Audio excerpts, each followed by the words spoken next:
mukhang na-address na ng issue. Meron pa bang issue na hindi pa na-address na nabanggit ko doon sa resolution? Nakita niyo yun? Opo. Meron pang hindi mo naayos.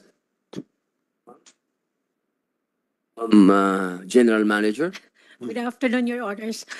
Well, right now po, we are processing the regularization of our employees because 2005 po nung huling nagregular ang PTV.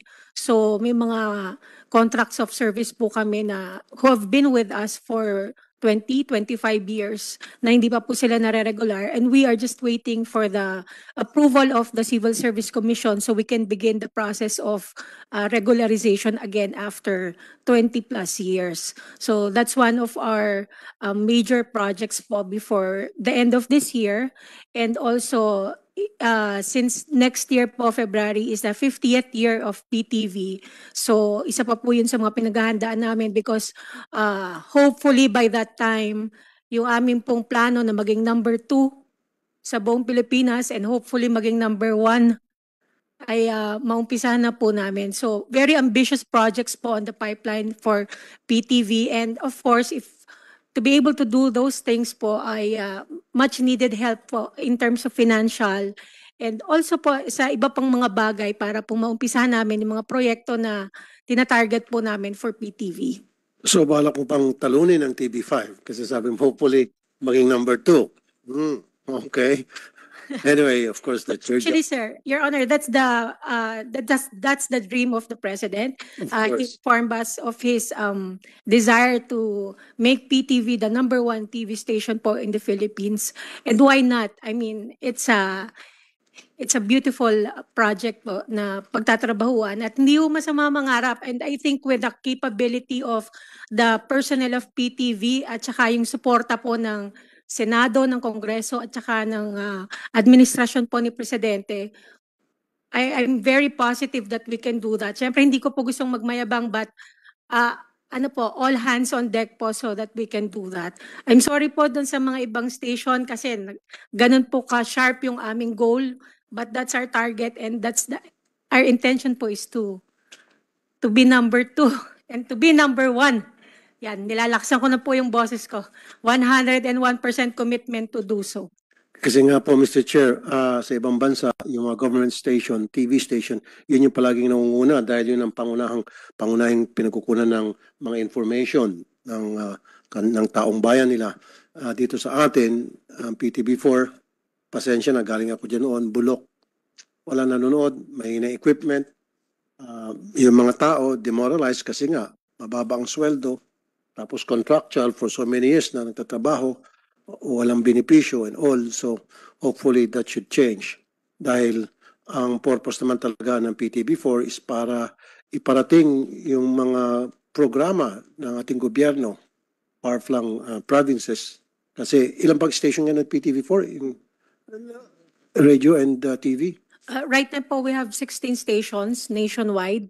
Tapos meron po kaming 6 na digital transmitters pa. And we're looking at putting out 60 total po sa buong Pilipinas. So mababa pa po yan kumpara doon sa GMA tsaka sa iba pong network. But hopefully with the funding po from the national government, mas makapagtayo po kami ng mas marami pa pong facility.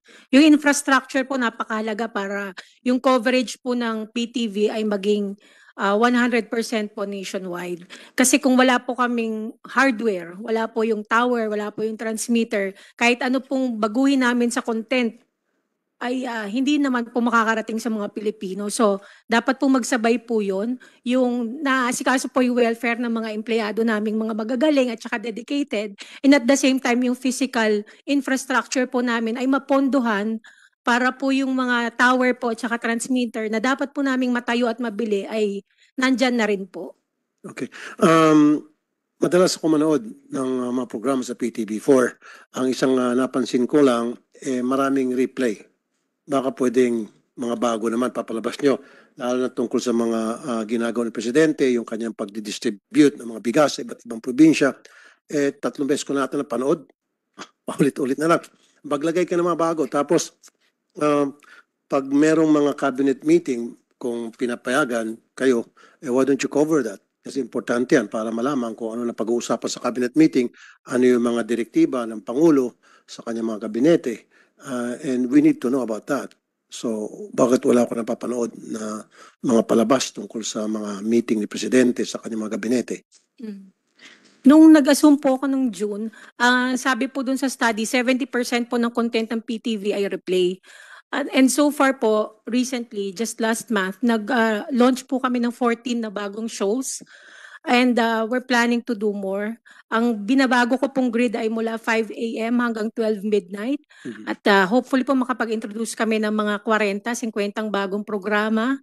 Plus, ang PTV po kasi aside dun sa main channel na PTV number 4, meron pa po kaming 3 channels na kailangan po namin baguhin din yung programming nun.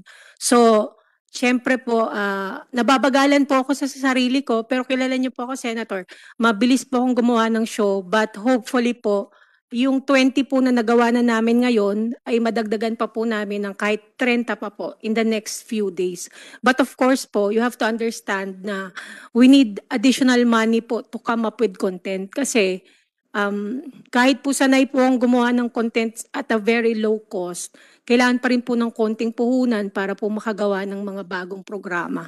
Kaya yun po ang hinihingi po namin ng tulong, madagdagan po yung pera po ng PTV. Kasi right now po, ang binigay lang po sa amin, yung na-approve po ay 128 million, just enough for the operating expenses po. Pero wala po kaming pangkapital at saka panggawa po ng mga bagong programa. So, kailangan po namin talaga ng tulong nyo. And at the same time, hindi lang po yung panggastos ng bagong show, kundi po makapagpasahod po kami ng mas maayos at saka mabigyan po ng magandang work condition yung mga kasama namin kasi kahit po anong galing po ng mga kasama ko, kung hindi po sila nabibigyan ng magandang compensation, hindi po kami makaka-attract ng mas magagaling pa pong mga tao sa creatives, sa production, para po mag-join po sa PTV. Dahil, of course po, marami pong nawalan ng trabaho po sa ABS-CBN saka sa ibang channel. Hindi po namin sila maa-attract if we do not have the money to pay them right.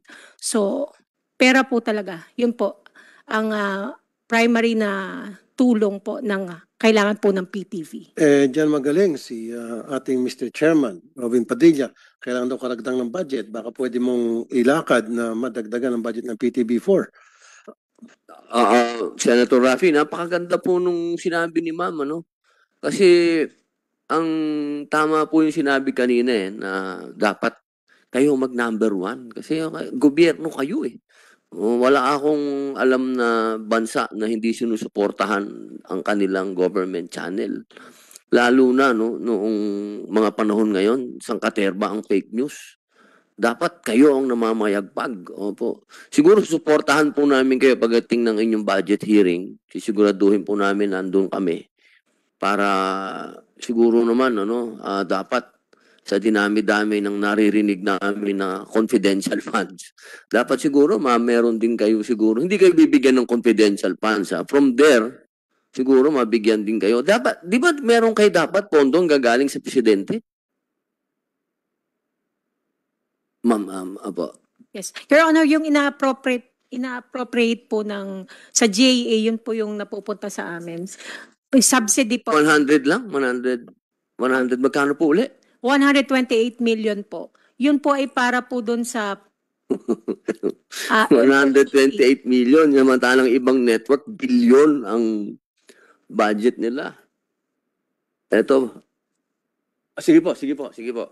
Babalik po si Senator Rafi pag-uusapan natin yung budget nyo.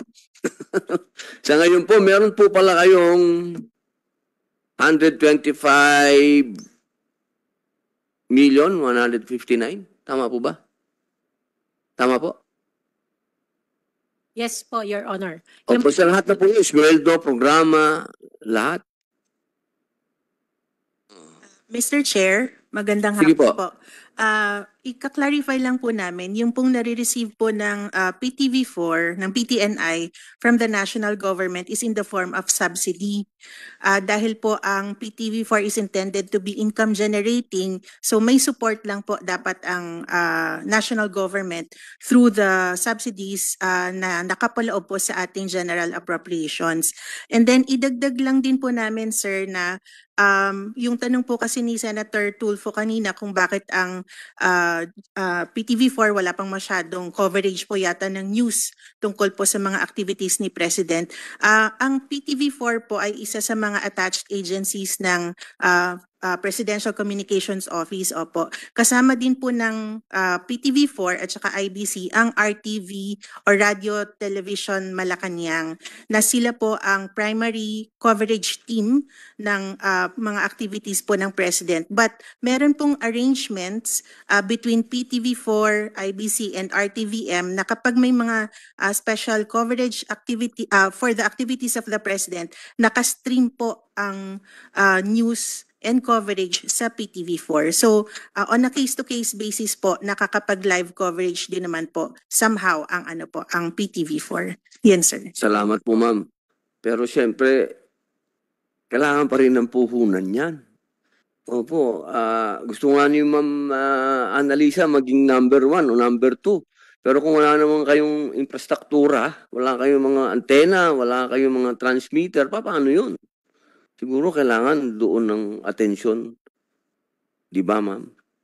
O bago tayo umikot sa budget, pag-usapan muna natin itong bill ni Ma'am Loren Ligarda. Sabi po kasi ni Senator Loren, gusto niya magkaroon ng transparency sa mga nangyayari sa inyo.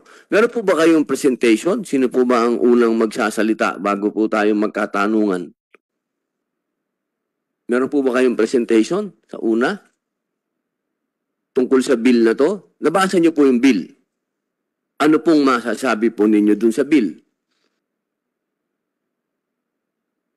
Kasi marami po tayong reklamo na natanggap dito. Marami pong reklamo. Nirereklamo ng mga tao yung board of directors ninyo. Mr. Chair, sir, Saan galing yan? ako po. Okay. I'd also like to acknowledge the chairman of the board of directors of PTNI is also with us, Mr. Ben Herbanikid po. Magandang hapon po, Sir Banikid. Magandang hapon din po, kagalang-galang na Senator. Opo, wala pong gustong magbigay ng komento tungkol dito sa mga reklamo na natanggap po. Kaya po nagkaroon ng bill na to dahil hinihingi po ng Senado na magkaroon po kayo ng transparency kung bakit maraming nagrereklamo na nagkakaroon na ang singalot ang mga tao. Hindi sila pabor daw sa board of directors at ang board of directors parang nagkakaroon ng pagtatalo sa general manager. Ano po ba ang katotohanan? Kailangan malaman po natin ang katotohanan. Sir, Ma'am Annalisa, kayo na po ang mauna. Opo. Meron po ba talagang hindi pagkakaintindihan po? Well, I think po like in any organization, I think lagi pong nag-i-exist naman yung healthy discussion at saka healthy arguments. So, as far as I'm concerned po, lahat naman po nung mga dinudulog po ng mga empleyado ay sinusubukan po ng management na masolusyonan. And well, for me it's everything that's happening right now is all just part of yung healthy discussion po sa loob po ng organization.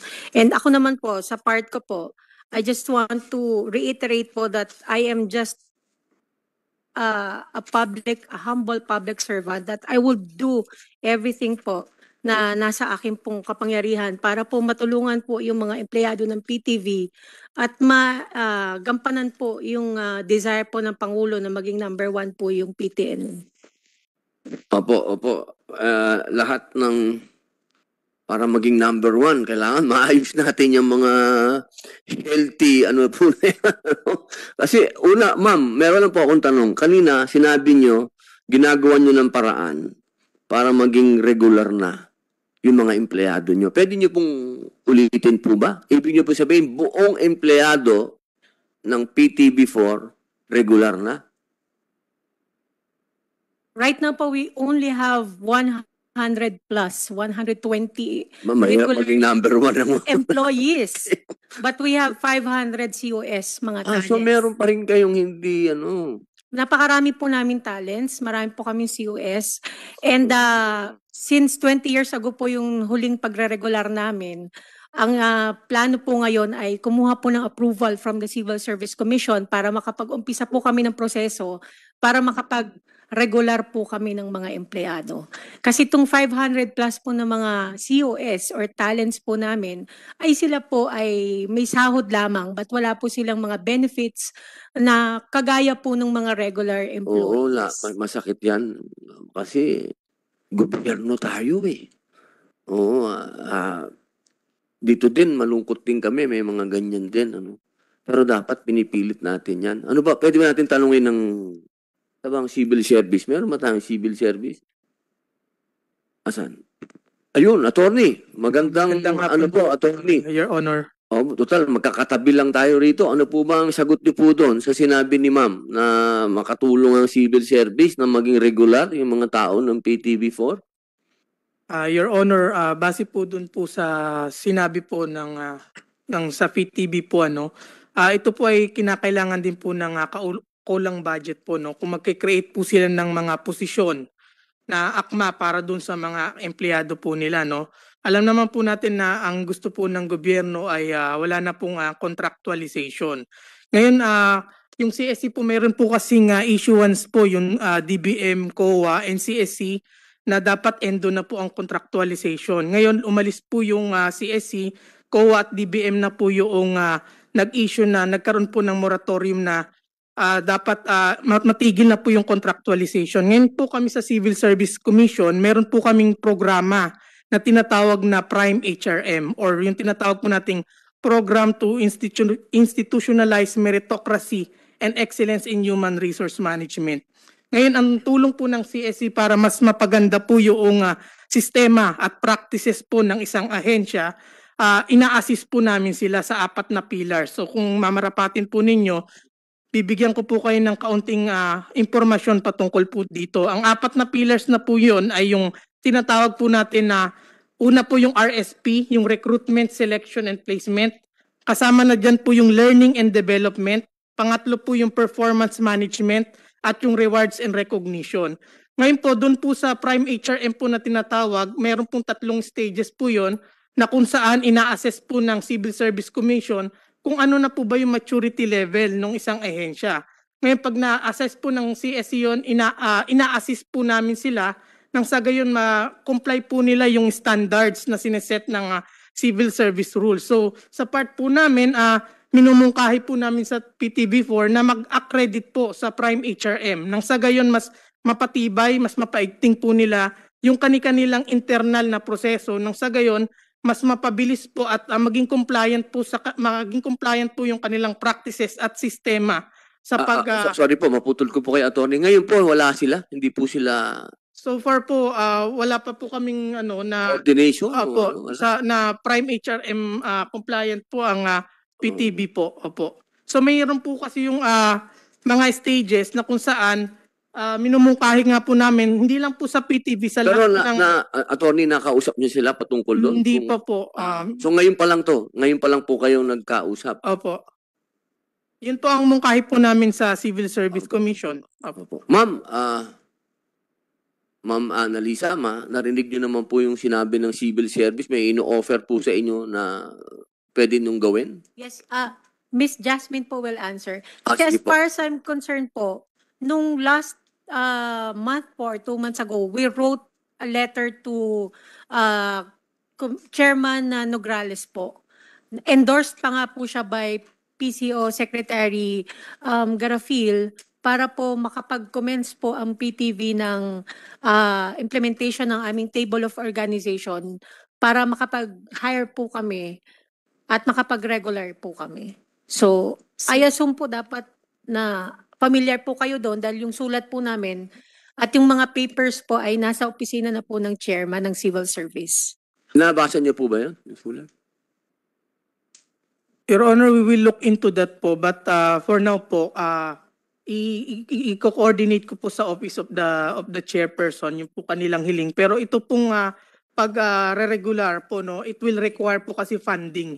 Hindi lang po ito Civil Service Commission po, bali syempre iaalat din po yan ng DBM na malagyan po ng bawat funding yung mga posisyon na i-create po nila kung nais po nilang mag-regularize. Ngayon sa part po namin, we cannot do so much but we can assist them po para mas mapabilis at mas mapaigting po yung internal na proseso po nila sa pag-hire at pagseselect. Kasi base po sa atin, yung ating pong saligang batas nakasaad naman po na employment in the civil service shall be based on merit and fitness po. Yun po. Oh, okay. Ma'am, maganda naman yung offer ng Yep. ng civil service. Gusto nila kayo matulungan. Pero talagang babagtak talaga sa budget. Yun talaga. Pero another problem naman yon sa DBM naman yon eh. Pero sana, oo. We are way past that process already because we have an approved TO na 2015 pa nga po na hindi po in-implement ang past management. So, Okay. So meron na. meron na po supposedly ng 2015. Unfortunately, Hawak nyo. yes po, at yun po yung hinahanapan po namin ng approval from the chairman para makapag-umpisa kami ng proseso. Unfortunately po, yung past managements kasi, hindi po nila inattempt na i-implement po yung regularization na yon for various reasons po. Baka budget din. May mga bagay po tungkol po dun sa position, sa sahod, etc. na lately po na-resolve na po ng management, ng GCG at saka ng iba pa pong stakeholders. So we are moving forward with regularization po. And right now, attorney, ang hinintay lang namin is the approval of the civil service for us to convene and create our placement board so we can begin po the process of regularization. So yung trigger lang po na approval from the civil service po ang hinihintay po ng PTV right now. Pwede nyo bang gawin na yan, attorney? Total, kailan ang budget hearing nyo? Kailan ang schedule po? Tapos na po, sir. Tapos na. Opo. We're waiting for the plenary na, sir. May plenary pa. Meron pang plenary. So, pwede pa natin ihabol to. Kailan kayo pwede mag-usap ng PTV4, boss? Your Honor, I will look into this po and I will coordinate as soon as I get the information po. Pero sa inyo, ang concern lang nyo kung saan kukunin yung pera. Kung, Handa nyo silang tulungan. opo, Malagang, kasi meron na raw silang approval eh. ng DBM. Di ba, ma'am? Meron na po. Attorney, tulungan mo na. Sige po, I'll reach out po sa PTV, then I will give information po as regards the updates po to this honorable committee. Mr. Kailan po Chair. ang plenary nyo? Sir, we're just waiting po for the committee on So, finance. pag-resume ng, siguro mga November pa yan, ano? Yes, sir. So, meron kayong panahon. Opo, sir. Tingnan natin, attorney ha, tingnan natin, mga palagay ko naman sa salita naman ni Senator Tulfo, baka makatulong kaming dalawa sa pagdagdag ng pondo. Kung kung maayos nyo yan, kawawa naman yung mga tao. 20 years, no? 20 years, sabi nyo kanina? 20 years ba? Opo. Meron pa pong higit pa, mga 25 or so. Almost 30 years na pong mga contractual.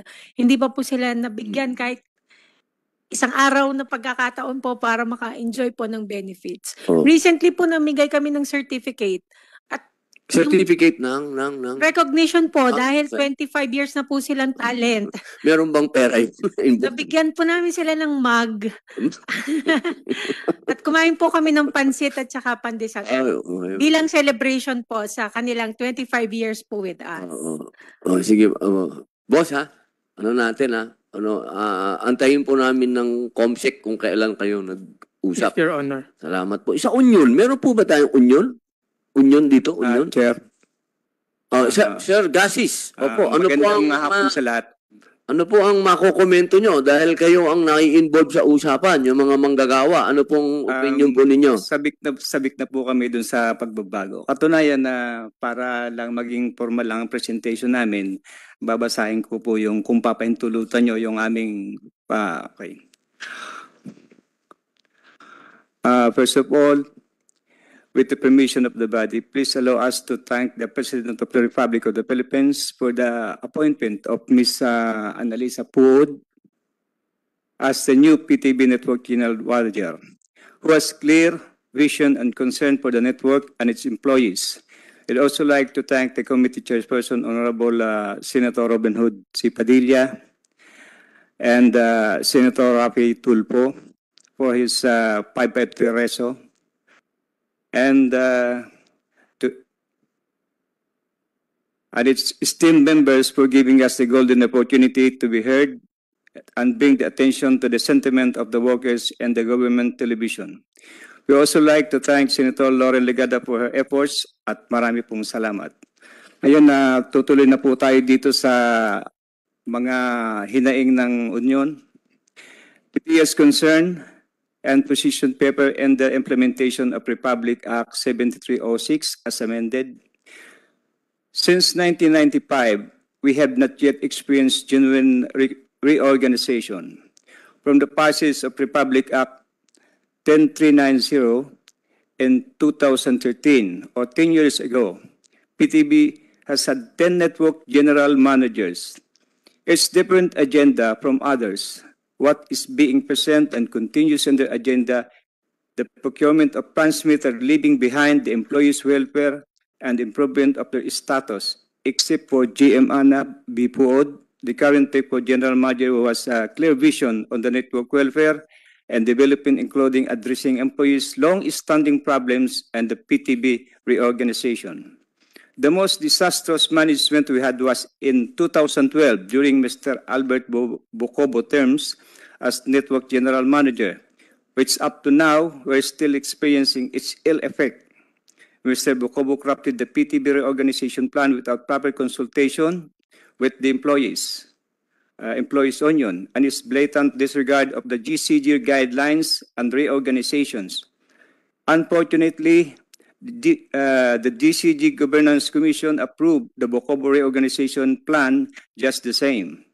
As stated, for every presidential election, a new set of management is being assigned to PTB, which affects the continuity of programs and projects of the networks, especially an ongoing approved plans pertaining to employees' well-being.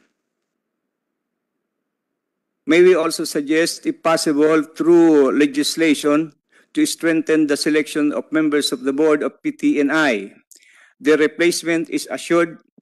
The PTA hopes that the new sets of board of members will be named as soon as possible. Kung pwede nga sana, mabanggit ngayon. The PTA also prays that through legislation, employees' rise subsidy, educational allowance, and pabuya be restored to us. These benefits have been with us since 1998. We are available anytime to discuss and shed light on these matters. We believe that benefits being enjoyed for the employees for so many years may not be taken away without due process of law. Whatever happens to non-diminution of benefits, the PTA also prays that through this committee, the present leaders of GCG Commission would honor the agreements reached during the NBank meeting between PTA and management, and Chairperson Alex Queiroz and his commissioners on January 23, 2023, pertaining to the re-evaluation of positions. The report of the ad hoc committee and re-evaluation of position with the endorsement of letter GM Annalisa Bipuod on the PTNI board resolution was submitted to the GCG Governance Commission on August 11, 2023. And the NBank meeting, the Governance Commission through the Chairperson Queiroz has already given its pre-approval to the re-evaluation report as long as the report is approved by the PTNI board. PTA is also praying for the immediate approval of the proposed Employees Collective Association negotiation agreement. The employees CNA was submitted in 2020 and it is only now to GMPO that being discussed. Thank you very much. Salamat po, Mr. Florante. Opo. Meron pong gustong idagdag yung mga kasama po ninyo. Sa mga retired naman, si Nestor Racelis, sir. Baka gusto niyo pong dagdagan po yun. Kasi ito yung mga empleyado ngayon. Opo, yung mga retired naman po. Magandang hapon po, Mr. Chair. Maraming salamat po. Nag-retire po ako last month, August 21. Unfortunately, for every retirees ng PTB4, meron po kasing mga sinasabi na disallowed ng Commission on Audit. So yung mga benefits ng mga empleyado, otomatiko na ibinabawas sa terminal pay namin. Automatic yon. Pag hindi nyo makukuha ang terminal leave pay nyo kung hindi kayo pipirma ng waiver. So, katulad ko, napilitan ako, ayaw ko man, kailangan kong pumirma ng waiver para ma-process nila yung aking terminal pay. 152,000 ang allegedly ay hindi in-honor ng COA through yung kanilang sa audit report ay na-disallowed. So, talagang sa pilitan yon, kailangan pumirma ng waiver, otherwise hindi nila ipoprocess yung huli mong bayad. Nagtrabaho ako sa PTB4 for the past 39 years. Yes, marami kami mga kasama sa opisina. Tama sinabi ni GM Puod. Ang mga COS namin umabot na ng 20 years plus.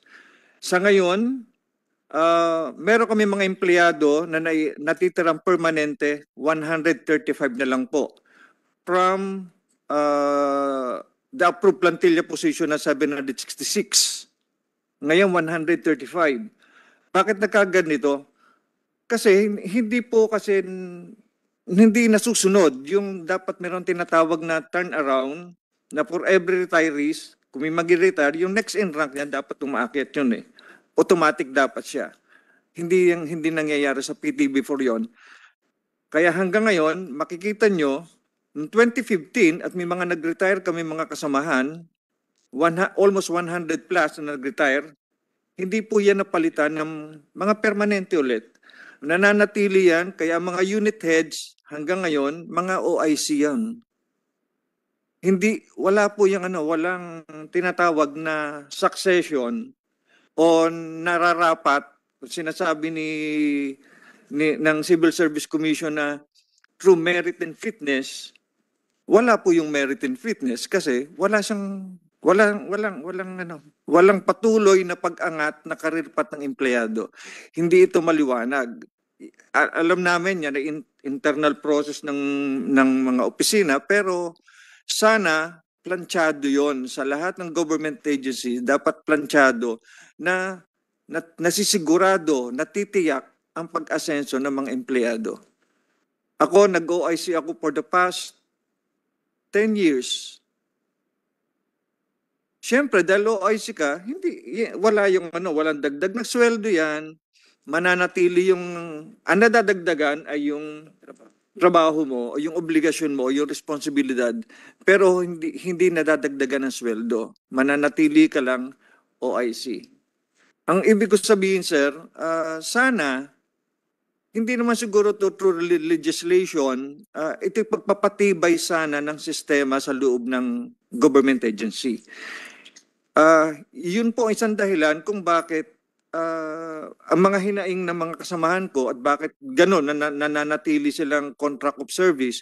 Actually, sir, last year, nag-propose ako sa former GM namin na yung mga COS na qualified, maiakyat man lamang na maging contractual recognized by the Civil Service Commission na sa ganon magkakaroon sila ng mga benepisyo.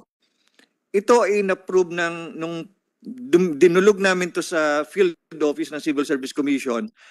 Hindi naman nila sinabing bawal yon kasi ang sinabi ng batas, kung kulang kayo ng mga tao, magdagdag kayo ng empleyado na contractual. And during their term, sila ay government employees. Na sa gayon, meron silang mga benepisyo. Hindi ganoon na nangyayari sa PTB4. Pag magdadagdag ng empleyado, contract of service. Ngayon, dahil nga ganoon ang sitwasyon, meron isang proposal na in-approve ng GM namin, ng GM Castillo nung araw, pero hindi ito umusad. May mga kumontra doon at hindi ito umusad. Sino po ang kumontra doon? May mga empleyado rin kami, mga kasamahan na hindi namin maintindihan bakit ayaw nilang sana umasenso, o di ba? Dapat umasenso yung mga kasamahan nila. Dahil hindi naman inutos ng batas na mag-hire kayo ng COS eh. Ang sinabi nila sa GAA, mag-hire kayo ng contractual. Kung kulang kayo ng empleyado, mag-hire kayo ng contractual. At sinisigurado na kapag contractual, meron kayong mga benepisyo. Sige po, Mang Florante. Opo. Salamat po. Para doon naman sa mga empleyado na eto ngayon hindi pa nagre-retire at malapit na mag-retire, marami kaming nakaka-encounter na problema na dinudulog nga namin sa inyo, no? At sana ma-resolve. Kagaya po ng tinatawag nating re-evaluation. Ang re-evaluation po dahil yan po doon sa implementation ng SSL, no? So yung SSL, 30% lang po dun ang nakinabang dahil sa hindi naging planchado yung implementation. So ibig sabihin, ang union naglatag ng re-evaluation para magkaroon ng proper justification at maiangat din naman ang sweldo ng iba. Yun ang pinakamabilis na pwedeng mangyari. So humihingi kami po doon ng tulong para mapabilis. Yan po ay nakasalang na po sa GCG. Kaya kung sana ang GCG ay aaksyonan yan, magkakaroon ng yung 30% na yun, dadami pa yun. No, at separated naman yun doon sa galaw ng tinatawag na reorganization. At isa pa po, yung presenting sitwasyon ng empleyado rito. No? Maraming beses kami nakikipag-usap sa PCO. Nandiyan naman sila ngayon. Gusto namin makausap sila para yung pinangako sa amin ni Secretary Cheloy ay mangyari, yung tinatawag nilang pagbabago. So, ang sabi ni Secretary Cheloy, bibigyan ko kayo ng general manager para alisin ang mga sagabal sa pagtakbo ng PTNI o PTV4. No, bakit siya mabagal? Dahil sa tagal ng mga OIC na nandyan ngayon, no? Hindi nila napapansin na kung ano yung pinaka dapat i-discharge ng network. So, ibig sabihin, hindi ito naging pabor, maging sa rank and file ang tinatakbo. Kaya kami, ang panawagan namin sa Union, mapalitan yung middle management. At the same time, mawalang galang na po sa lahat. Yung mga overstaying board of directors. Mabigat yan, boss. Pwede po bang pakiusapan yung overstaying? Yung po ay pakiusap lang namin. Kung gusto natin... Paano nyo po nasabing overstaying? Ano po, ilang administrasyon na? Yes po. No? Katunayan, ang mga empleyado ngayon, kasi nagkaroon kami ng signature campaign at pinasa namin sa secretary ng PCO, natanggap ito noong August 11. So yung signature campaign po napapaloob doon na mabawasan yung load, yung pabigat sa network. Kagaya po ng mga nabanggit ko at nadagdagan pa ng HEA, so yun po ang panawagan namin. Ito, pagpaumanhin po, pero kailangan namin bigkasin. Kasi mahirap naman, lalabas kami ng network at magwewelga pa kami. Siguro pinakamagandang venue para may parating namin sa ito. Ayusin po natin yan, Mang Florante. Salamat. Opo. Ngayon po, yun ang pinakabagandang pwedeng mangyari para magkaroon ng revert ang PTB kung gusto natin mag number 1 o kahit number 2 lang. Kasi hindi natin sinasabing hindi magandang ginagawa nila, hindi lang nakatono sa tamang proseso. Kasi hindi nila napapansin yung maliliit na kagaya namin, humihinga rin. Yun po ang panawagan natin. Yung genuine na changes o pagagandahin natin, titignan din natin na hindi ng equipment ang nangangailangan ng maintenance, pati tao. Pati yung prinsipyo, pati dignidad ng empleyado, kailangan din yun. Ay kahit mababang sweldo mo, kung maganda naman trato sa'yo, Kagaya ngayon, mabigat kasi pinag-explain kami ng isang board of director regarding dito sa aming ginawang signature campaign. Ano pong signature campaign po ba yan? Naipasa po din namin sa staff ninyo, nandun po yan at nandun po yung mga signature at bawat nakalagay doon binibigyan ng isang memo para magpaliwanag. So naibigay na po namin sa inyo yung mga dokumento na yan at humihingi kami ng tulong kung saan mang ahensya dapat idulog ang mga bagay na yan once and for all. Kung talagang gusto natin mapaganda ang serbisyo natin bilang mga empleyado ng gobyerno, kasama po kami dyan. Chairman, thank you. Maraming salamat po, Mang Florante. Sir Benhar Banikid, opo, ano po ang masasabi niyo? Overstaying daw po kayo dyan. Sa isang banda, medyo may tama yun eh. Kaya lang, ganito po kasi ang proseso doon sa appointment ng board. Nung magkaroon pa ni bagong pamunuan, automatic nagsubmit kami ng courtesy resignation. Kasi mandatory yan at requirement. Kaso hanggang ngayon, wala pang opisyal na sagot doon sa aming isinumite. Para niyo pong sinasabi, nung nagpalit ng administrasyon, automatic nagbigay po kayo ng resignation letter. Para bigyan ho ng malayang pagkakataon yung ating Pangulo para pumili nung kanyang tingin niya ay nararapat maupo bilang directors. Incidentally po, hanggang sa ngayon, wala pa pong naging official na sagot dyan. Ngayon, dahil wala pa pong official na sagot dyan, lumalabas holdover capacity talaga kami. Tanong, pwede ho ba namin iwanan ng ganun-ganun lang yung aming responsibilidad? Hindi po, kasi kakasuhan kami dyan eh. Bawal ho sa batasyon at wala ho akong balak sa loob ng 30 taon ko sa gobyerno na makulong dahil sa kababayang ko sa trabaho. So, bilang paglilinaw po yun, wala ho akong balak. Kung tanggapin ng presidente na kami bilang mga dating board ay palitan, so be it. Kasi yun, prerogative ng presidente yun. Hindi namin pwedeng questionin yun. Pero hanggat hindi tinatanggap ang opisyal na courtesy resignation na aming isinumite, hindi rin ho kami pwedeng basta-basta babaklas sa tungkulin na nakaatang sa amin. Paglilinaw po. Pangalawa, yung mga gusto kong linawin na issue. Nung bagong-bago akong board yan, ako rin ho ang kumatawan sa negotiating body ukol sa union tungkol sa pagbibigay ng mga benepisyo at sa CNA. At merong minutes ito. Ano ang sabi ko? Simple lang. Hanggat ang hinihingi ng union ay merong legal na batayan, walang may legal na batayan at meron tayong pondo na magagamit, hindi kayo magdadalawang salita sa board. Mr. Gasis, alam niyo po yan. Okay. Now, ukol ho dun sa ibang aspeto. Well, yung iba hindi ko pwedeng sagutin kasi. Pero dahil naging board ako at naganap yung mga sinasabi nila, ay wala pa kami. So siguro, mas mamarapatin ko sa pahintulot ko ng ating chairman, baka po pwedeng yung mga taong involved, particular doon sa pagiging OIC, bakit hindi naging permanente. Empleyado noon ay masyadong top-heavy po yung mga positions. Meaning mas marami po yung boss, konti lang po yung rank and file. So natigil na naman po yung proseso and then dumating po ngayon yung administration ni Ms. Kat De Castro.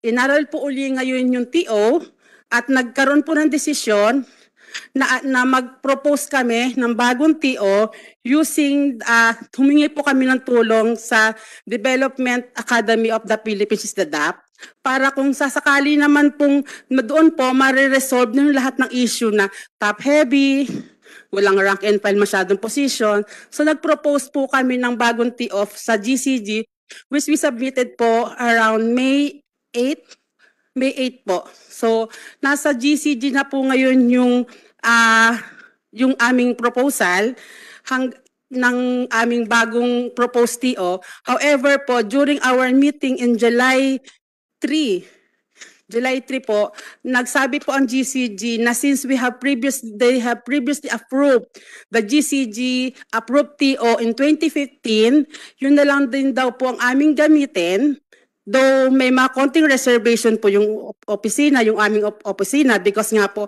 top heavy siya, but because of that directives, ang ginawa po namin, nag-comply na lang po kami kung ano po yung hinihingi ng civil service, which is the submission of the qualification standard of each position title and then submission of job description. Tama po si Ma'am Ana na ilagaantay na lang po kami ng sagot ng civil service para po kung sakaling ma-aproba na po yung aming mga qualification standard ng civil service, we can implement na po of the reorganization.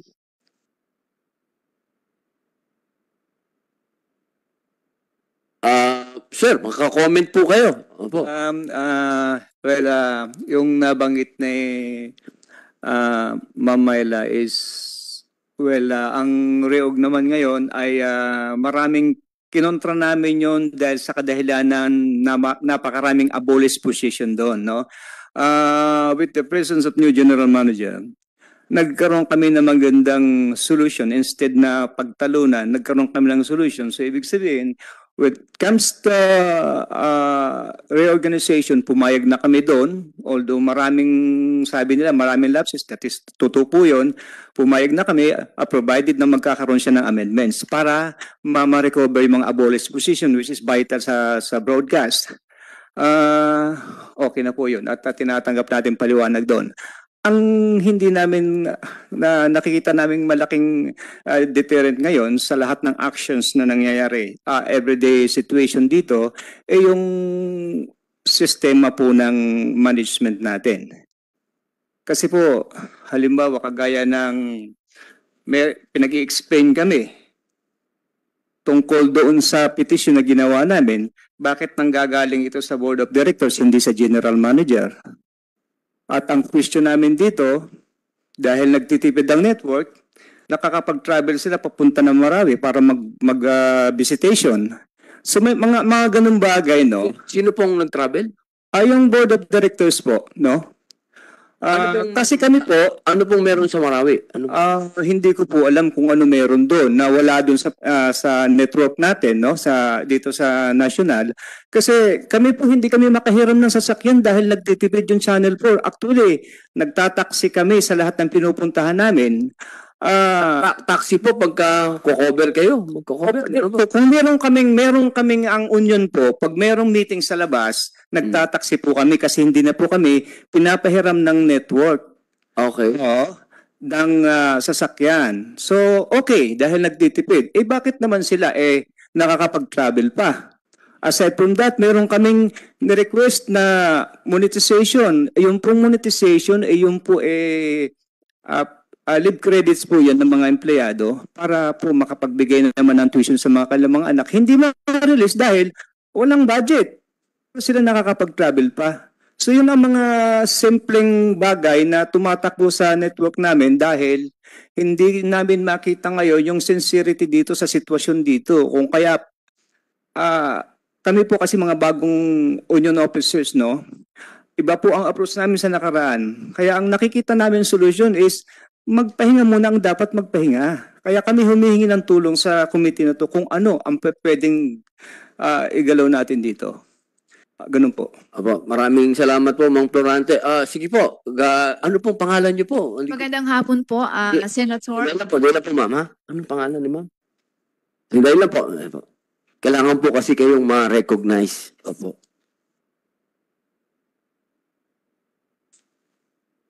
Ma'am, bago kayo magsalita, tatanungin ko lang po sila habang sinusulat po yung pangalan nyo. Sir, Benhar, napunta daw po kayo ng Marawi.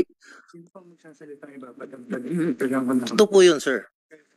Kasi isa ho sa mandato at responsibilidad ng board, tayo mag-conduct ng audit. Opo, audit sa mga ginagawang proyekto ng ahensya. Meron po kayong proyekto sa Marawi? Meron po. Yung may ginawa hong station doon. May istasyon na po doon. Opo, okay po. So, bahagi ho ng responsibilidad yun. Actually, 4 dapat na audit sa loob ng 1 taon na aming ginagawa. Isa pa lang ho ang nagagawa naming audit. So, Kasama po yan sa mandato po ninyo? Responsibilidad po namin. Opo. Ibig sabihin, wala ho akong nakikitang mali na gawin namin yung trabaho namin. Dahil responsibilidad ho namin, otherwise, maku-question naman ulit ho kami. Dereliction of duty yan eh. Ayaw naman namin magpapayas trabaho. Sabi ko nga, kulang pa nga ho kami ng 3. So, nagsasalang pa ho kami. Hopefully, hanggat maaari, kung kaya makatipid, bakit hindi makatipid? Wala akong problema ro. Kasi dapat, hindi naman ayaw na namin makuha kami ng ganun. Dahil maliwanag naman sa amin kung paano dapat gamitin yung pera ng gobyerno. Now, sa usapin pong yun. Now, again, yung ukol ho dun sa usapin ng mga pati sa benepisyo, no? Gaya ng sinabi ko kahapon at maging doon sa sinasabing pagsasaayos ng mga posisyon ng mga tao sa gobyerno o sa PTV4. Katunayan, alam nila mamayla yan. Nagbigay ng directive ng board na hanggang 15 second week dapat October, matapos na lahat yan at mapacilitate in coordination with the Civil Service Commission para makapagsimula na makapagpuno. Bakit po? Totoo yun, sabi ni GM kanina, 100 plus lang yung aming regular employees. Tapos bulk ay nasa COS o JOs. Logically, sa isang organisasyon kagaya ng PTNI, hindi siya tama. Dapat, kung sakali man, dapat baliktad. Mas maliit na porsyento ang JO o COS dahil kumbaga contingent or merong specific functions na dapat lang tinututukan yan. At tanging sa paraan lamang na maisaayos mo istruktura at makapagbigay ka ng sinasabing tamang trabaho na may security of tenure, mas mamamotivate mo yung mga tao sa PDB4. Incidentally po, hindi nga ako ganun sitwasyon. Kung kaya nga't ang board ay buong pusong nagbibigay ng suporta to the point na from time to time, chinecheck namin yung mga corresponding bodies na nakatutok para mapabilis yung mga prosesong yan. Dahil gusto rin ho namin na magkaroon ng regularization dahil mahirap po talaga pagka wala tayong regular position, especially kapag yung posisyon o trabaho ay napaka-critical tapos wala kang permanenteng nakatao dyan. Salamat po, Mr. Banikid. Sir, ayon po kay Mr. Banikid, kasama daw po yun sa mandato nila na sila po ay umikot sa mga istasyon po ninyo. Mabuti naman kung gano'n no? Pero ang sabi nga nila nagtitipid O kung kami nga nagtataksi. Ang gusto niyo po, mag-abono na sila. Hindi gano'n. No? Kung sakali man, gagaling lang kasi doon ng, ng inspection team Iba para sabihin ko. Sandali lang po, nagtataas po ng kamay yung inyong general manager. Pakinggan lang po natin, Ma'am Durante. Okay, Sam, Ma. Your Honor, nung September 1 po, pumunta yung isang buong contingent ng PTV sa Marawi, sa Davao, yung mga pending projects po namin, nag-inventory kami. So, marami po kaming umalis at kasama po ako doon. And unfortunately po, hindi niyo po kasama yung board noon? Hindi po. Okay. Ang kasama ko po yung property, yung mga ilang taga-COA, dahil at yung mga taga-PMO, kasi bahagi po ng aming trabaho ay inspeksyonin po yung mga projects po na ongoing dahil magbabayad kami ng contractor, etc. etc. So, na-complete po namin yon. Yung isa po naming team ay 2 linggo nga po sa Davao dahil marami pong ini-inventaryo at chine-check po na existing at saka ongoing projects. So, nung unfortunately po, totoo po yun, nabilihan po ako ng ticket going to Marawi without my knowledge. At hindi po ako nakasama dahil hindi ko po alam na pupunta po pala kami sa Marawi. Ang ano ko nga po kagagaling lang po namin, so hindi po ako makakasama. Natuloy po yung lakad po ng board, yung aming pong 2 holdover po na board of directors. Umalis po sila, kasama po yung aming corporate secretary, yung legal assistant, at saka yung isa pong engineer na nanggaling na nga po doon noong September 1. So nag-inspect po sila doon. And yung pong kanilang cheque ay pinapipirmahan po sa akin. Hindi ko po napirmahan dahil meron po akong hinahanap ng mga document sana bago ako magpirma doon sa cheque. Hindi ko po napirmahan at ako po ay nagkasakit. At habang ako po ay masama ang pakiramdam. Ako po ay namimuhan nung aming pong chairman dahil hindi daw ko nga po pinipirmahan yung cheque at nag-abono po sila nung kanilang lakad. So, ngayon po, hindi ko po alam kung paano pong na-encash na po yata yung cheque. At nagpaliwanag naman na po ako kung ba't hindi ko po napirmahan agad. At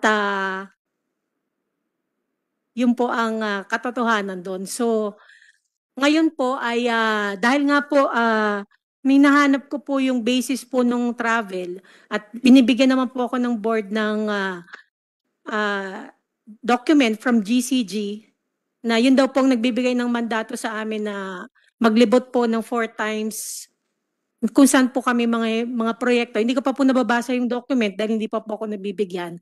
But they are planning po. So last meeting po namin, which is yesterday, nagpaplano po ulit yung board na magta-travel po kami ulit sa Davao del Norte naman at saka sa Cotabato kasi may ongoing project din po kami. Ngayon po ako po nagbe-beg off po ako na wag na po akong pumunta doon sa Davao del Norte dahil nung September 1 nga po, ako po ay nag-inspection na po doon. So yun po yung situation po dyan sa travel na yan. Na naging part po ng, sabi po nila chairman, ay nagkaroon daw po ng white paper sa PTNI dahil yun nga po, may mga overtime po na 2013, 2014, mga previous years pa po, na until now, hindi po nabibigay ng PTV sa mga empleyado. Ang ano nga po, nakakapag-travel po kami. Na sa patingin po ng marami, at ako rin po personally, kung nanggaling lang po kami doon ng September 1, at nandun naman na din po yung mga engineers namin to inspect, ako po kasi hindi naman po ako engineer, so I would not know po kung tama ba yung pagkagawa ng building na ito. So hindi ko po uobligay yung sarili ko na mag-inspect po or mag-audit kasi hindi ko po yun expertise. So yun po yung situation po dyan sa travel na po na yan. Tanungin ko po sa Pico, Ma'am Maralit, sila po ay nasa ilalim po ninyo, di ba po? Opo. GOCC. Paano niyo po ma-resolve itong ganitong sitwasyon? Kasi para po sa akin, pareho naman silang may mga punto. Opo. Siyempre, dahil gumagalaw nga po ang PTV4 sa maliit na pondo, siguro dapat talagang magtipid, di ba po? Paano po nilang magagawa yung kanilang mga mandato na nandun pa rin po sa usapin na nagtitipid? Tama naman po kasi sila, pareho naman po silang may sinasabing tama. Mandato daw ng Board of Directors na tingnan nila. Ang sinasabi naman ng ating mga manggagawa, teka muna, bago kayo mag-travel, bayaran nyo muna yung mga utang nyo sa amin. Pareho po silang, meron po. Ano po dapat ang inyong aksyon dito? Tama, sir. Ang aming pong secretary, sir, ay patuloy din pong nakikipag-ugnayan sa mga respective parties po involved dahil nga po sila din po ang lumalapit sa PCO para humingi po ng tulong na maayos din po yung kanilang differences, sir. Evidently, meron pong mga hindi pagkakaintindihan through dialogue, sir, at patuloy po na pakikipag-ugnayan nga po sa both parties. Kumbaga ay sinisika po ng aming secretary, sir, to bridge the gap between the two sides po. Si GM Ana po ay patuloy din po na nag-a-attend at nagre-report sa amin sa PCO through our weekly STRATCOM meetings para po dun sa mga status ng mga activities, mga concerns po sa within PTNI. It's an internal matter, sir. Ano po yun, dapat na sila mismo yung makapag-resolve sana. Pero dahil nga po hindi ho sila makapag-meet halfway, yun po ang ino-offer po ng PCO na sana na kung kailangan po na pag-usapin sila ang dalawang panig, sir, ay willing naman po at open po ang opisina ni Secretary Garafil para dito, sir. Kasi ma'am, siguro kailangan na silang mag-usap kasi ang naaawat lang ng mga manggagawa yung sarili nila para magwelga. Hindi po maganda para sa taga-gobyerno ang kayo mismo ay magwelga. Ako na po ang nakikiusap sa inyo. Wag. Tutulungan ko po kayo sa anumang makakaya ko bilang inyo pong senador. Wag po natin gawin yan. Opo, kasi nasa gobyerno po tayo. Ma'am, magsasalita po kayo? Yes po. Good afternoon po, Mr. Chair. Irene Burha po, isa sa Board of Directors po ng PITEA. Pasimplihan ko na lang po yung aking sasabihin dahil ito po ay may kaugnayan po sa pananalapi po dahil ito po ay pondo ng ating pungbayan. May katiwalian po kasi sa PTV at irregularidad sa pondo. Patunay po dito ang mga kasong isinampa sa mga ilang opisyal sa ombudsman. At ito po ay sa pagkawala po ng pondo po ng network na ito po ay mayroon po akong evidence from the COA network. Ma'am Irene, kanino pong administrasyon ito? Kay ma'am na po ba? Kay ma'am Annalisa o sa? Sa previous pa po ito na Previous. Sige po. Opo. ito po ay may kaugnayan po sa- Napatanggal ng salamin si ma'am Annalisa. Hindi pa ho ako, hindi pa umiinit yung puwet ko sa upo. Kasi po yung aming pong sinasabi nga Sige po. mga long-standing issues na hanggang ngayon po ay hindi po nare-resolba. Pwede pong pakibanggit nyo kung anong mga taon po yan ha, para mahalaga po. Yung mga kaso po na yan, para alam po natin kung gaano nakatagal yan. 2017 po ito nag-start at ayon po dito sa COA report, meron po ditong nakaalat na project ang parking lot na wala po si pera pero wala po si parking lot. So ang nangyari po, binabawasan lang Pakipaliwanag, ano po yun? Parking lot? Parking lot? Ano pong parking lot? Opo, ano pong... may parking lot po na pondo ang network. ano po yung pondo? Parking lot? Po para po ipagawa ng parking lot. Parking lot, saan po itong parking lot? Project po ito, project. Linawin ko lang. Yun po, yan Paano po nagkaroon ng parking lot sa yan po ay istasyon? Ano pong kinalaman ng parking lot sa istasyon? yan po ay nakita namin doon sa COA report, no. Yan po ay nakalagay doon is notice for fine with finality of disallowance regarding doon sa parking lot extension, no. Saan po itong lugar na to? Pwede po malaman. PTB4 po. Ang Saan po itong PTB4? Sa Quezon City? po yan, Visayas Avenue. Saya sabi niyo. Ngayon, Okay. ang sabi po doon, yan po ay nakapapaloob din doon sa 553 resolution po ni Senator Rapi at yun po ang tinalakay niyo noong nakaraan. Ang description po doon ng COA is non-existing parking lot extension. So, isa lang po yan sa maraming nakahanay doon sa COA reports. At Magkano po yan? 1.3 1.3 million. Opo. Okay po. Meron pa pong iba? Yun naman po ay nandun sa COA report at nandun pa po ang Sige po. marami pang iba. Sige po, Tatay Florante. May tiga-COA po ba tayo dito? Ma'am Norma Bella. Fortiles. You can call me Bells, Yes, Your ma'am. Honor. I am not the office OIC supervising auditor that time, but what I've heard is that yung parking lot na yon, yung pondo doon, hindi naman na-divert, napunta sa ibang project. So, ganon. May variation order na ginawa. May variation order. Nevertheless, kasi nga nakalagay kasi daw, kasi hindi pa kasi ako ang supervising auditor that time, nag-issue pa rin ng notice of disallowance ang COA. Nakalagay nga doon is yung non-existent na parking space. Kaya lang, ang una kasi nito is nanghingi muna sila ng mga documents yata that time. Hindi na ibigay, so dinisallow. Ngayon, kasi po sir, ang disallowance po kasi, ang disallowance is, it should be, masagot dapat, makapag-appeal ang management in 6 months para magkakaroon siya ng notice of finality of decision. And at the same time, pag may notice of finality of decision na, magbibigay na ng COA order of execution for them to pay. It so happened na ang dahilan po, kaya po naging final ang executory, yung notice of disallowance in the amount of 1.3 million due to the non-existence daw of the parking lot. I cannot answer kon lang kasi dati na lang.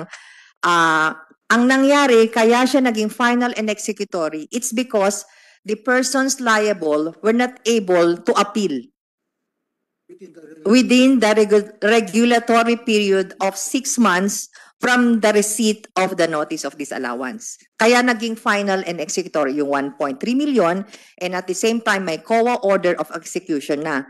And at this moment, yung persons liable, 3 po kasi nakalagay dun eh.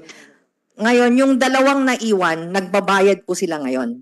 So ongoing, nagbabayad naman po sila. I think 50% of the 1.3 is nasa-settle na po, collected na po siya. So yun po ang nangyari. O yun. Mang Florante, nagbabayad naman daw yung sumabit. Siguro ko pag naging lawyer ako malalaman ko anong dapat sagot dyan. Eh, no? Kasi, di ba, okay, nagbabayad naman. Okay. Pero ang sabi po ni ma'am, nagbabayad po. Yes, Your Ibig Honor. sabihin, kumbaga, na-consume yung sitwasyon nun. Kung yan man, ano man yung kaso na yan, ipapaubaya ko na lang yun dun sa kung sino mang nasa ombudsman yata yan, nabanggit niya. Ngayon po ba, hindi pa po ba dismiss yan? Hindi pa po ba dismiss yun, Ma'am Koa? Sino yung 2? Nandiyan pa yung 2 kaya nagbabayad eh. Yung kasi 3 ang alam kong nasa notice of disallowance. One is the former GM, which is hindi na po nga siya connected. Yung naiwan pong 2, sila po ang nagbabayad kasi po yung sa notice of disallowance po kasi is jointly in kahit isa lang ang magbabayad for the whole disallowance. Tapos bahala na lang yung nagbabayad na habulin yung mga iba. Okay. So ganun po. So nagbabayad naman po. Okay, sige po. Bantayan lang po nyo yung mga ganyang... Alam nyo, Manong, maganda naman yung ginagawa mo. Ako'y believe sa'yo dahil ikaw ay mata talaga dyan. At huwag kang bibitaw. Kailangan talaga, may ganyan talaga, may mata dyan. Maraming salamat po. Minsan lang kasi magkaroon ng ganung pagkakataon. Ang gumawa ng masama, mabilis eh. Ang paggawa ng mabuti, matagal na tiyempo. Pero wag po kayong bibitaw. Tama po yung sinabi nyo kanina, pondo ito. Pondo ito ng taong bayan. At kung meron dapat unang nakikinabang, ay manggagawa. Kayo po talaga dapat. Opo. At tayo po naman ay nandito para pakinggan po kayo. At nasasagot naman po ng ating mga taga-gobyerno yung inyong mga pinupunto. Opo, at napakaganda din po nung sinabi ni Ma'am Annalisa kanina na pati po siya. Meron lang akong tanong, ma'am. Di ba dapat ikaw ang nasusunod dyan? Kasi ikaw ang general manager eh. Di ba? GM nga eh, GM. Ano po ba ang structure ng PTV4? Sino po ba ang siga dyan? Board of Directors o ang general manager? Dapat po yung general manager. Tama. Okay, yun po ang dapat eh. Hindi, Opo. ang general manager po dapat ang in charge dun sa day-to-day operations po ng PTNI. Pero particular po dun sa pinag-uusapan po tungkol sa mga notice ng disallowances, gusto ko lang din po sanang tanungin yung COA at i-guide niyo po ako dahil hindi po ako masyadong well-versed sa ganito. Kapag hubang may gumagawa ng maling paggamit ng pondo ng gobyerno, at sila po ay nasita at nasabi na, oops, mali yan. Sapat na ho ba na dapat ibinabalik lang yung pera? Hindi po. Kinakasuhan po yan sa ombudsman. Opo. At yung ombudsman po, dapat ang dapat mag-decision po niyan. Opo. At sila po, tama po yun, nandun pa sa ombudsman. Pero dapat din po pagbayarin. Hindi po pwedeng hindi magbayad. Pero Opo. ito pong binabanggit po ng Union ay mga inisyatibo po ng mga manggagawa. Yung management po ba ay wala pong obligasyon na mag-file din po ng mga cases, particular dun sa mga sinasabi Dapat, ng mga Chair, notices po? pwede pong... I answer. Based on my experience po kasi, usually, pwede mag-charge yung management and then ginagamit nila minsan yung aming report and then they ask us to be the witness. Yes. Ganon din po sa ombudsman ang ginagawa. Sa lahat po ng ahensya ng gobyerno, ganun. Yung findings po ng COA, doon magbabase. And then, Kumbaga, Your Honor, parang sugat po ito ng mga empleyado na yung mga opisyal po or mga middle managers na nandyan po sa posisyon na naging nakasama po doon sa mga notice of disallowances na to ay nananatili po sila sa kanilang posisyon and naghuhulog naman. Kumbaga sila pa rin po yung nandoon sa mga sensitibong posisyon at tumutulong sa general manager mag-operate po ng network, and yet yung idea nga kasi of you were involved in something na misappropriate mo yung pondo or hindi mo maipaliwanag, and yet you were not charged. Opo. You were merely returning the money, but you're still holding a very Pwede po, influential opo. position. Tingnan ko lang po, mag-suspend lang po ako ng 1 minute. Pwede po makita yung ano ng ombudsman. Sorry po, 1 minute lang.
Pasensya lang po, hindi natin ma-explore yung kaso kasi nasa, ano po yan, nasa ibang branch ng gobyerno at syempre po alam naman po natin, sub judice yan, hindi natin pwede pag-usapan. Pero isa lang po ang sinisigurado ko sa inyo, yung ating pong ombudsman ngayon ay nagtatrabaho.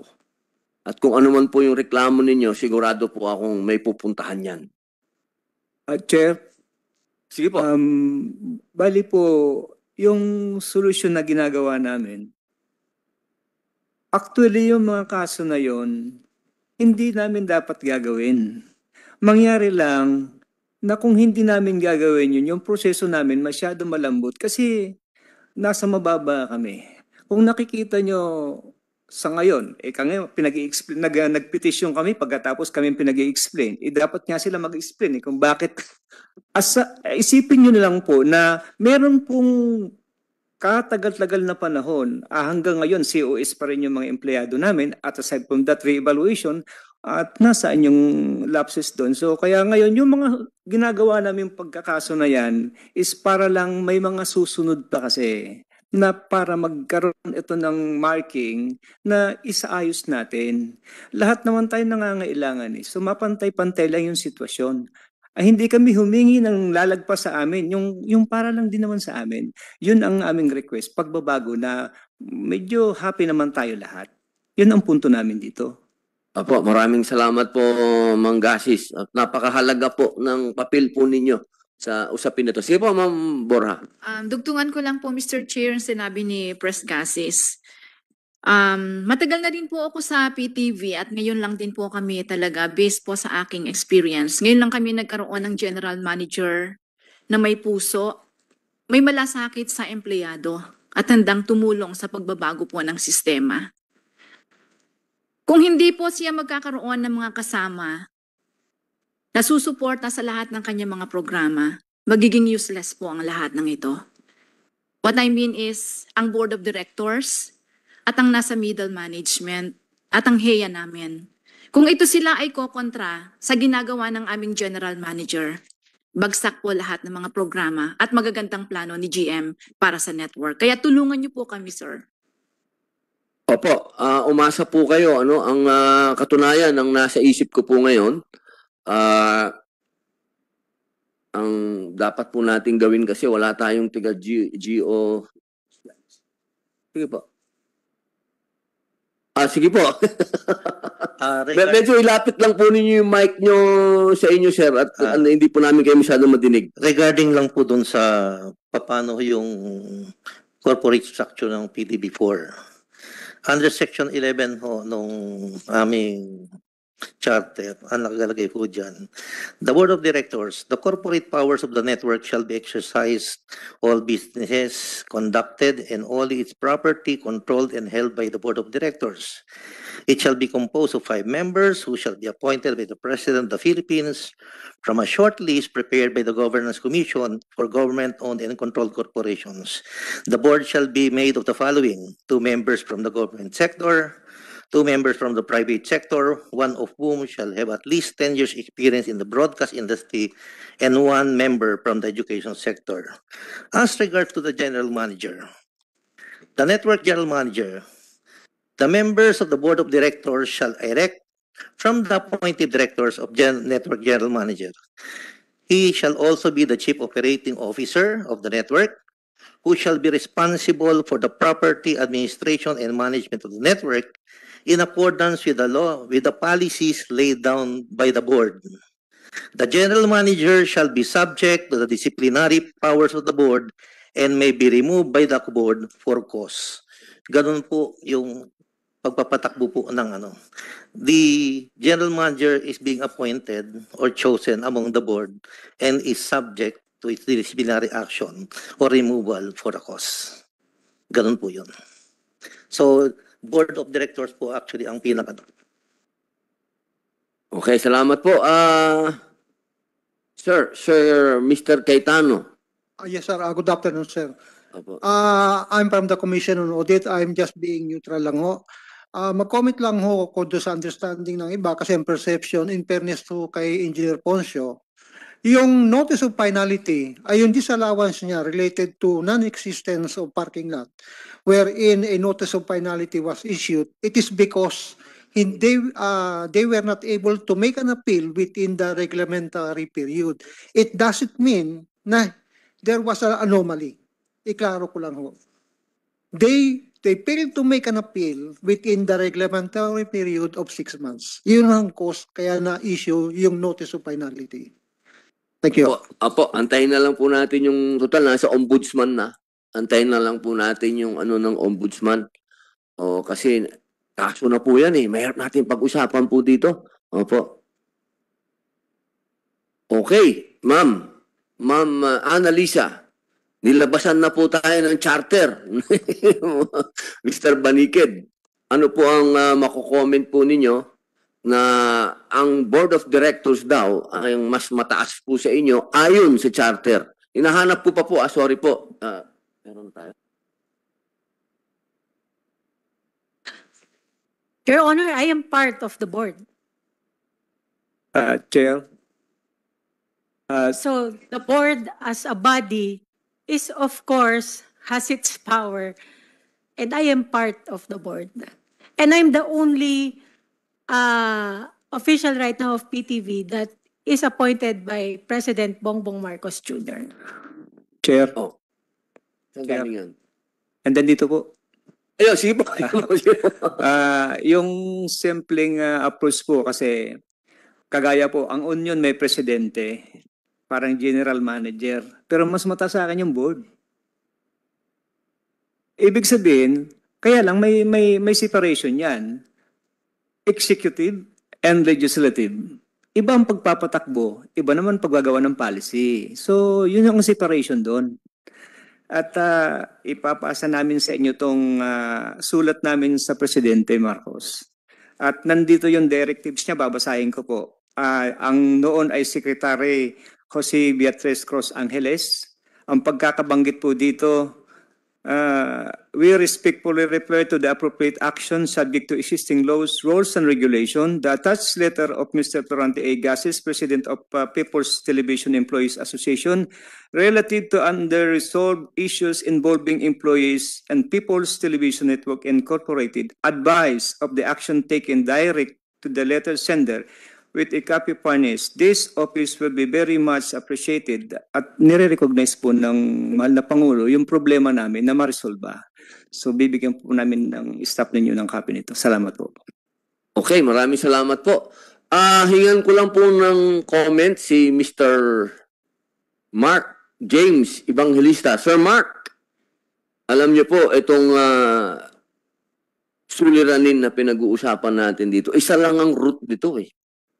Kung matataasan ng budget ng PTV, ay makakakuha sila ng mga regular employees, mapabayaran yung mga ng tama, yung ating mga manggagawa.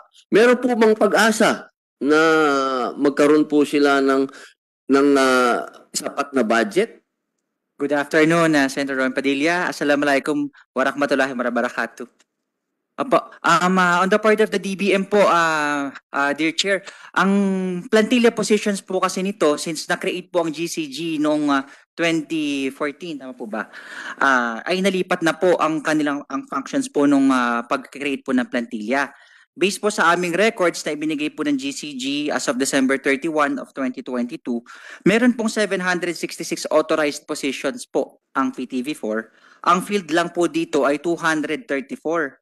Kaya may vacant po sila na 532. So, as suggested ko nga po kanina kay Comsec Burns, maganda po sana kung nandito si GCG para makausap din po natin sila on paano po masusolusyon ito, ma-handle. Pero parang meron naman din pong maging pag-uusap, tama ba Comsec po? Ang PTV po at ang GCG regarding po sa issue po natin ng plantilla po. Opo, nagkataon lang na meron daw silang affair eh. Ang GCG and bank daw sila eh. Pero kakausapin ko po sila. Tapos na bang GCG? Mr. Chair? Sige po, ma'am. Sir. Opo. Just to place on record lang po na inabanggit ng ni James from DBM na kailangan ng mag-usap ng PTV4 at ng GCG tungkol sa proposed plantilla positions. Tapos na po yun, sir. Actually, na-approve na po ng GCG yung resubmission po ng PTV4 for the reorganized table of organization ng PTV4. At ito na po yung pending sa Civil Service Commission. Opo. So, yun na lang po yung hinihintay ng PTV4, kagaya ng na-explain po kanina ni JM Ana, para po makapag-start sila ng selection process and promotion as well. Yun. Sir, DBM. Naku, napakagandang balita na yun. Palagay ko, matatapos nila bukas yun. So, pwede mo nang dagdagin. So, we defer naman. Pagdating po doon sa budget po na yun, we defer naman po sa GCG po. Dahil nga po, as I've mentioned po, since na-create po si GCG, ang creation po ng plantilla po ng mga government companies. Ibig sabihin, boss, pagka nirecommend ng GCG na taasan ang budget nila, tataasan mo na? Ito naman po ay based naman po sa mga studies po nila na ginawa Tala. Kasi for based naman din po sa mga corporate income din po ng PTV po. Yun po pala. Isa pa po yun, ma'am. Paano natin matataas ang income ng PTV4? Marami po akong magic na nakatago. Actually, iisip po ako kung i-divulge ko pa kasi naka-live stream po ito eh. Pero meron po kayong projected may projected na paraan. Kasi syempre, bumabagsak pa din po government kayo na kailangan din kumita kayo. Di ba? Sabi nga, ngayon kasi parang subsidized kayo, no? Pero dapat dumating ang panahon na na kayo, no? Meron kayo, ma'am. Siyempre, gusto mo maging number 2 nga eh. Marami po akong tricks na nakatago. But kasi hindi ko po may divulge kasi baka ma-counter-attack po tayo ng mga kalaban natin. Pero hindi na lang talaga news. Doon lang, hindi lang kayo news. Magda-divert ba kayo ng mga programs na hindi lang news? Marami po kaming nasa pipeline. We're looking at cultural, educational, sports, and even yung, well, part po ng mga napag-uusapan, yung mga entertainment shows po na Mga serye na may kinalaman sa ating bansa, ganun. Alam mo naman, pag teleserye, baka sakaling makatulong sa inyong rating. Opo. Ano po bang rating ngayon ng channel ng PTV? Hindi po kami nakasubscribe doon sa mga ratings kasi masyado po siyang mahal. Pero Okay. based po doon sa mga metrics namin sa online, pwede po kaming nasa safe number 4. Okay. Opo. So, and sa amin naman pong computation, madali lang ma-dislodge yung nasa number 3. At saka, Yan yung fighting spirit. Dapat Yes, ganyan. pagdating Opo. po sa usaping ganyan, mayabang po ako. Okay, Kaya, dapat. laban po, fight. Oh, Oo. dapat. Yung iba po, hindi ko pong may divulge, but we're looking at, we're discussing possibilities po of collaboration. Kung with- halimbawa, bibigyan kita ng pondo, pero gusto ko gawin mo teleserye, dadagdagan ko yung pondo mo. Pero gusto ko gawin mo teleserye. Teleserye na may kinalaman sa history ng bansa natin. Yes Ganon. po. Kami naman po ay guided ng aming charter kung anong klaseng content po yung pwede namin gawin. But ako naman po ay ako po personally may experience po ako sa paggawa ng film dahil nag-Star Cinema Fellowship naman po ako. Classmate po sila Antoinette Hadaone tsaka yung iba pong mga nasa. Dahil ABS-CBN po 10 years po ako. Nag-aral din po ako ng filmmaking sa New York. So hindi ko lang po pinursue yung pagdidirect ng pelikula.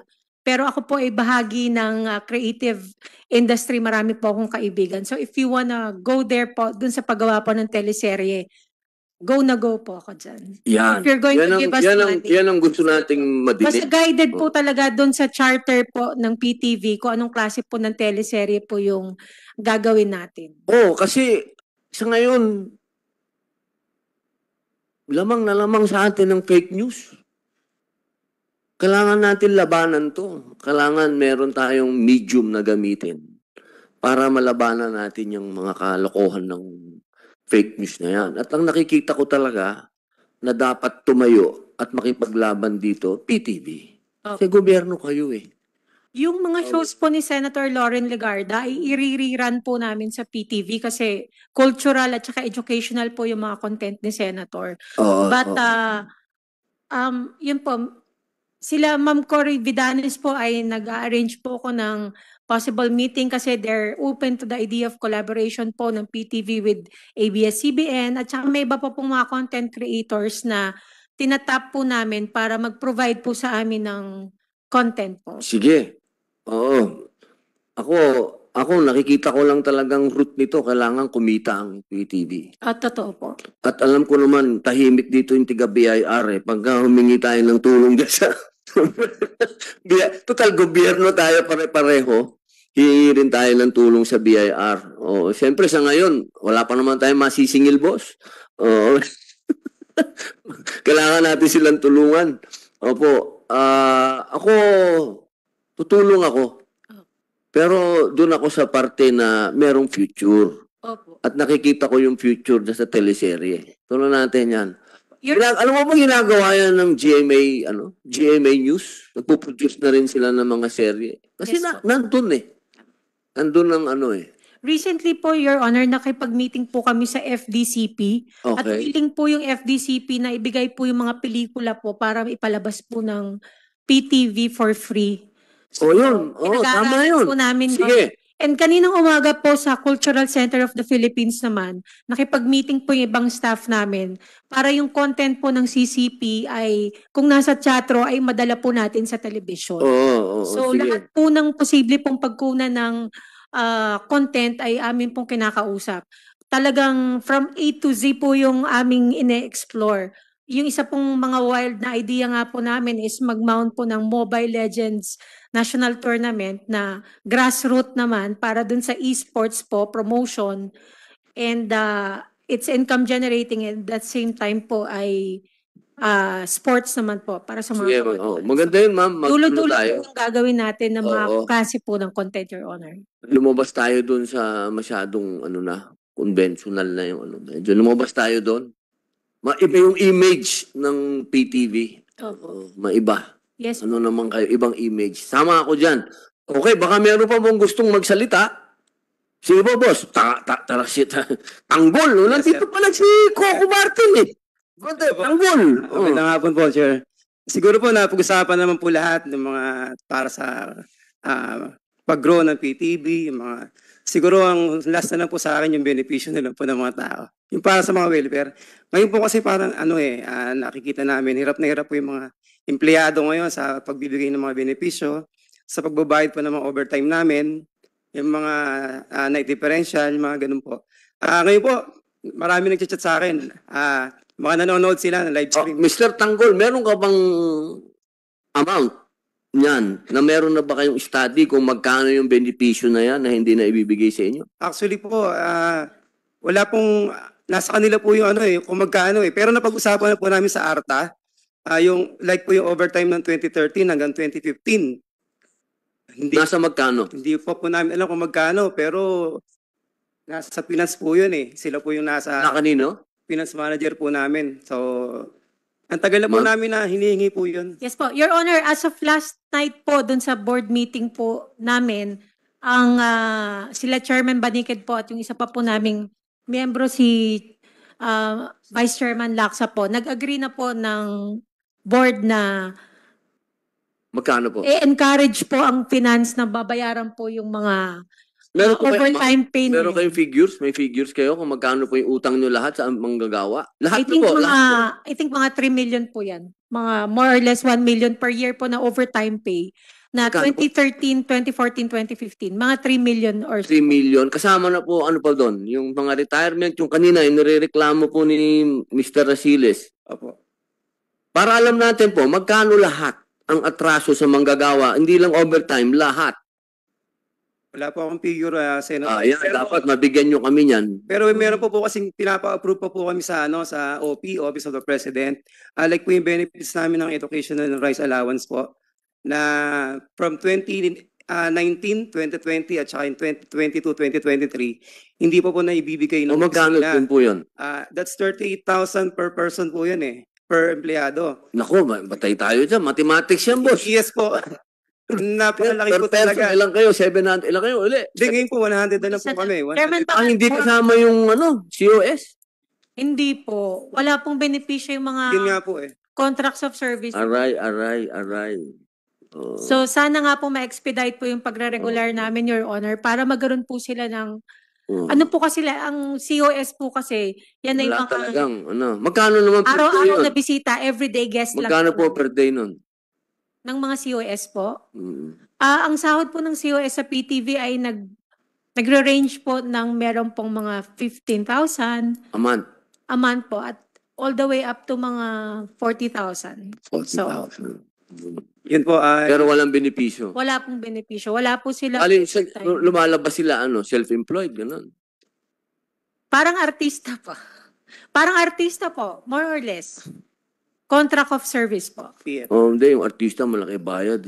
Oo, sa bagay po. Kawawa naman yun. Kumbaga sila po yung self-employed po, kumukuha po sila ng sarili nilang SSS, SSS, sarili PhilHealth nila. at saka iba po. Ini-encourage mo naman, Sir Florante, na kumuha sila ng SSS. Yes po. Kaya nga po lahat ng paraan para ma-expedite yung pagre-regular kasi yung pinaka-the best. May SSS po sila, ang iba dyan.